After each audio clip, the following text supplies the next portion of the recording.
যদি লাইফে ভালো কিছু করতে চাও, ভালো জায়গায় চান্স পেতে চাও, হোক সেটা বুয়েট, মেডিকেল, ঢাবি, জাবি, রাবি, চবি, খুবই, এনএসইউ, এনিথিং গোস, এটা তোমার ব্যাপার। তোমার লাইফ প্রতিদিন সকাল থেকে উঠে ঘুমানোর আগে পর্যন্ত আমি শুধু এইটা নিয়ে চিন্তা করি, এটার জন্যই পড়ে, এটার জন্যই দৌড়াই, তাহলে দেখবা ঠিকই সফলতা হোক, চান্স হোক, হয়ে যাবে। সো অবসেশন আর প্যাশনের মধ্যে ডিফারেন্স কি? প্যাশন কি?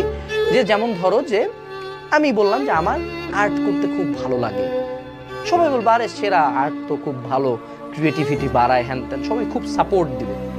এবার যদি আমি একজন অবসেসড আর্টিস্ট হয়ে যাই, হ্যাঁ, আমি 24 ঘন্টা আর্ট করি, দান বাম দিন দুনিয়া কিছু নেই, পুরা রুম জুড়ে রং কালি হ্যান ত্যান, এই যারা ফেমাস আর্টিস্ট তারা কিন্তু এই লেভেলের অবসেস। যারা ফেমাস স্পোর্টসম্যান 24 ঘন্টা অবসেস, এটাই তার লাইফ। তুমি যদি লাইফে ভালো কিছু করতে চাও, ভালো জায়গায় চান্স পেতে চাও, হোক সেটা বুয়েট, মেডিকেল, ঢাবি, জাবি, রাবি, চবি, খুবই, এনএসইউ, এনিথিং গোস, এটা তোমার ব্যাপার, তোমার লাইফ, এনিথিং গোস।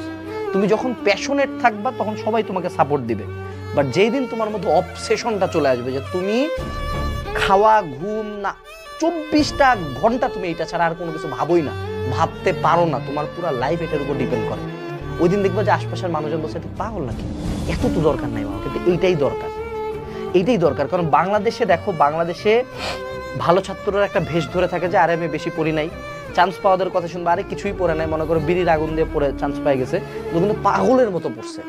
বাংলাদেশের জনসংখ্যা অনেক বেশি, কম্পিটিশন প্রত্যেকটা ভর্তি পরীক্ষায় অনেক বেশি, এই জন্য এই জায়গাটাতে আগাইতে গেলে অবসেশন দরকার, অবসেশন, নট প্যাশন, অবসেশন। আমার জীবন আর কিচ্ছু নেই। যদি তুমি অবসেশন তোমার লাইফে আনতে পারো, যদি এইচএসসি পার হইছো, অ্যাডমিশনও পার হইছো, লাইফের অন্যান্য যে কোনো হার্ডেল পার হইতে পারবো। যদি প্যাশনেট দেখা যায়, আরে খুব প্যাশন, আরে আমার বুয়েট আমার প্যাশন না, বুয়েট আমার অবসেশন, মেডিকেল আমার প্যাশন না, মেডিকেল আমার অবসেশন, ঢাবি আমার প্যাশন না, ঢাবি আমার অবসেশন।